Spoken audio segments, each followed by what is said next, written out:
Hello! ఈరోజు మనం ఒక అత్యంత ఆసక్తికరమైన, లోతైన అంశాన్ని మూలాధారాల ఆధారంగా విశ్లేషించబోతున్నాం. అదే సనాతన ధర్మం. ఎటువంటి రాజకీయ పక్షపాతాలు, ముందస్తు అభిప్రాయాలు లేకుండా కేవలం వాస్తవాలను, గ్రంథాలను ఒక విద్యాపరమైన దృక్పథంతో అర్థం చేసుకునే ప్రయత్నం చేద్దాం. దీని మూలాలేంటి, ఇందులో ఉన్న లాజిక్ ఏంటి, అలాగే దీనికున్న భౌగోళిక నేపథ్యమేంటి అనేది చాలా క్లియర్గా చూద్దాం. సరే, ఏమాత్రం ఆలస్యం చేయకుండా ఈ అద్భుతమైన విశ్లేషణలోకి వెళ్ళిపోదాం. ఈ విశ్లేషణలో మనం ప్రధానంగా ఒక 4 విషయాల చుట్టూ ప్రయాణించబోతున్నాం. ఫస్ట్, సనాతన ధర్మం మూలాలు ఎలా ప్రారంభమయ్యాయి. సెకండ్, ప్రామాణిక గ్రంథాలు, వాటి నిర్మాణం. థర్డ్, ఇందులో ఉన్న ప్రశ్నలు, తార్కిక విధానం. అండ్ ఫైనల్లీ, హిందూ అనే పదం వెనుక ఉన్న అసలైన భౌగోళిక వాస్తవికత. ఇక మొదటి అంశం, సనాతన ధర్మం మూలాలు. అసలు సనాతన ధర్మం అంటే ఏంటి? చాలామంది అనుకునేలా ఇది చెయ్యకపోతే నీకు పాపమొస్తుంది, శిక్ష తప్పదు అని భయపెట్టే కఠినమైన రూల్ బుక్ కాదు. ప్రాచీన మూలాధారాల ప్రకారం చూస్తే ఇది కంప్లీట్గా ఎంక్వైరీని, అంటే విచారణను, అలాగే సెల్ఫ్ డిస్కవరీని ప్రోత్సహించే ఒక జీవన విధానం. రెడీమేడ్గా ఉన్న సమాధానాలను బట్టి పట్టించడం దీని ఉద్దేశం కాదు. ఒక విషయాన్ని విన్నప్పుడు మనలో ఇంకొన్ని కొత్త ప్రశ్నలు పుట్టుకురావాలి. అలా లోతైన ప్రశ్నలను రేకెత్తించి ఎవరి మూలాలను వారే సహజంగా కనుక్కునేలా చేయడమే దీని మెయిన్ కాన్సెప్ట్. మరి వీటికి ప్రమాణాలేంటి, ప్రాచీన గ్రంథాలు ఏం చెప్తున్నాయి? ఇదే మన రెండవ అంశం. అసలు ఈ ధర్మానికి ఫౌండేషన్ ఎక్కడుంది అని మూలాలను పరిశీలిస్తే మనకొక అద్భుతమైన వాక్యం కనిపిస్తుంది. వేదః పరమేశ్వరస్య నిశ్వసితం అని. దీని అర్థమేంటంటే వేదాలు సాక్షాత్తు ఆ పరమేశ్వరుని ఊపిరిలాంటివి అని.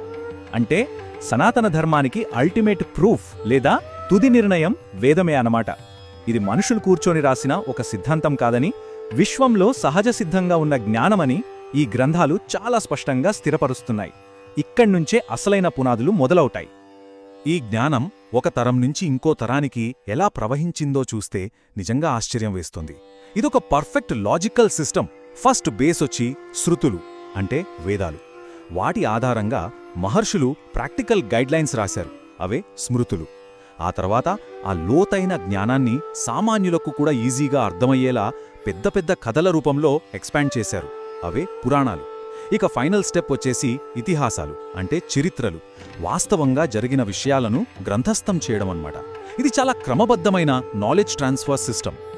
ఈ స్ట్రక్చర్లో ఉన్న కేటగిరీలకి మూలాల నుంచే బెస్ట్ ఎగ్జాంపుల్స్ తీసుకోవచ్చు. స్మృతులకొస్తే మను, యాజ్ఞవల్క్య, అత్రి లాంటి గొప్ప మహర్షులు తమ పేర్లతోనే ధర్మశాస్త్రాలను అందించారు.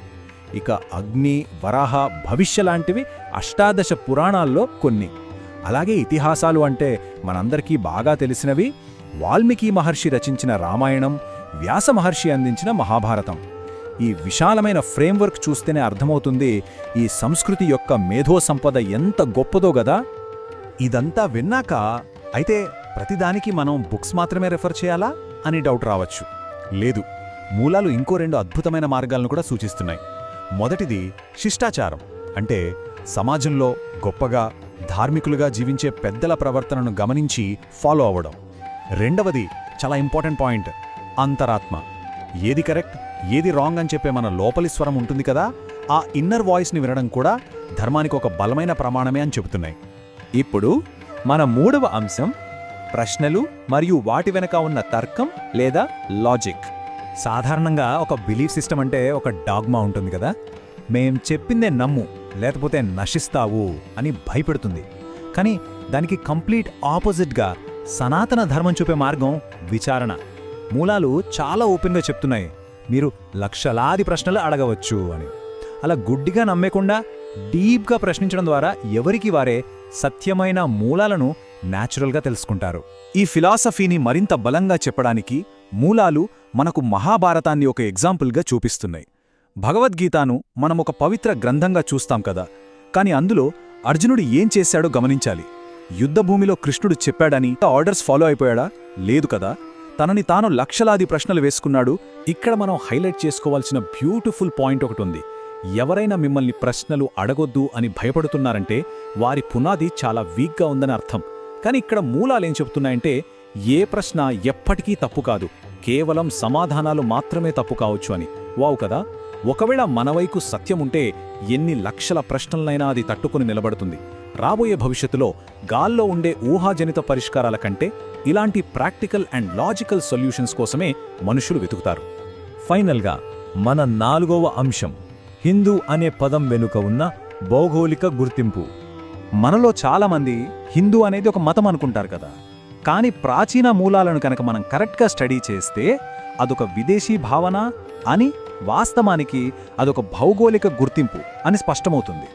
పైనున్న హిమాలయ పర్వతాలకు మరియు కిందున్న హిందూ సాగరానికి అంటే మన ఇండియన్ ఓషన్కు మధ్య ఉన్న ఈ సువిశాలమైన భూభాగాన్ని హిందూ అని పిలిచేవారు. ఇదొక రిలీజియస్ వర్డ్ ఎంత మాత్రము కాదు, ఇది ప్యూర్లీ ఒక ప్రాంతం పేరు. మీకో ఇంట్రెస్టింగ్ ఫ్యాక్ట్ తెలుసా? దాదాపు 6000 నుండి 8000 సంవత్సరాల పాటు, అవునండి, పైన ఆకాశాన్ని తాకే హిమాలయాలు, కింద దాటడానికి వీల్లేని మహాసముద్రాలు ఈ భూభాగాన్ని వేలాది సంవత్సరాల పాటు బయటి ప్రపంచం నుంచి ఎలాంటి అటాక్స్ లేకుండా కాపాడాయి. ఈ న్యాచురల్ బార్డర్స్ ఇచ్చిన భద్రత వల్లే ఇక్కడ ఒక అద్భుతమైన కల్చర్ ఏ డిస్టర్బెన్స్ లేకుండా ప్రశాంతంగా ఎదగగలిగింది. ఆ సుదీర్ఘమైన స్వేచ్ఛ వల్ల జరిగిన మిరాకిల్ ఏంటంటే ను పీక్ స్టేజ్కి తీసుకువెళ్ళగలిగారు. డీప్ స్పిరిచువల్ ప్రాసెసెస్, ఎంతో కాంప్లెక్స్గా ఉండే classical music, advanced mathematics, astronomy అంటే ఖగోళ శాస్త్రం, ఇవన్నీ ఇక్కడ ఎక్స్ట్రాడినరీగా డెవలప్ అయ్యాయి. ఇదంతా ఒక నిరంతర పరిణామం, ఒక కంటిన్యూస్ ఎవల్యూషన్ ద్వారా జరిగిన అద్భుత ప్రగతి. ఈ జాగ్రఫికల్ కాన్సెప్ట్ని మరింత ఈజీగా అర్థం చేసుకోవడానికి మూలాధారాల్లో ఒక సింపుల్ అండ్ ఫన్నీ కంపారిజన్ ఉంది. ఆఫ్రికా ఖండంలో ఒక ఏనుగు పుడితే దాన్ని మనం ఏమంటాం? ఆఫ్రికన్ ఏనుగు అంటాం. దానికి మతంతో ఏమైనా సంబంధం ఉందా? లేదు కదా. ఎగ్జాక్ట్లీ అదేవిధంగా హిందుస్థాన్ అనే ఈ భూభాగంలో పుట్టిన ఒక చిన్న వానపామైనా సరే అది భౌగోళికంగా హిందూ వానపామే అవుతుంది. మనం పక్షులు, జంతువులు, ఈ నేల మీద పుట్టిన ప్రతిదీ హిందూనే. సో ఈ సమాచారాన్నంతా కనెక్ట్ చేస్తే మనకు అర్థమయ్యే ఫైనల్ పాయింట్ ఏంటంటే, ఇక్కడి ప్రజల్లో ఉన్న భక్తి ఏదో దేవుడు శిక్షిస్తాడనే భయం వల్ల రాలేదు. వేల ఏళ్లుగా కాపాడుతున్న ఈ హిమాలయాలు, ఈ నదులు, ఈ సముద్రాల పట్ల ఉన్న థ్యాంక్స్ గివింగ్ అంటే ఆ కృతజ్ఞత నుంచే పుట్టింది.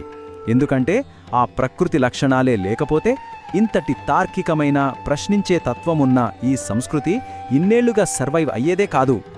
ఇదండి సంగతి. అద్భుతమైన ప్రయాణం కదూ. ఇక ఈ సెషన్ ముగించే ముందు మీకందరికీ ఆలోచించడానికి ఒక చిన్న ప్రశ్న. ప్రపంచం చాలా వేగంగా మారిపోతోంది. పాత సిద్ధాంతాలన్నీ కనుమరుగవుతోన్నాయి. ఇలాంటి టైంలో ఎవరికి వారు స్వేచ్ఛగా లక్షలాది ప్రశ్నలు వేసుకునే ఈ ప్రాచీన సనాతన ధర్మ విధానం మన ఫ్యూచర్ జనరేషన్స్ ఫేస్ చేసే ప్రాబ్లమ్స్కి ఎలాంటి లాజికల్ అండ్ ప్రాక్టికల్ సొల్యూషన్స్ ఇవ్వగలదో ఒక్కసారి ఆలోచించండి. ఈ విశ్లేషణ మీకు మూలాధారాల పట్ల ఒక కొత్త పర్స్పెక్టివ్ని ఇచ్చిందని అనుకుంటున్నాను. మళ్ళీ ఇంకో ఇంట్రెస్టింగ్ అంశంతో కలుద్దాం.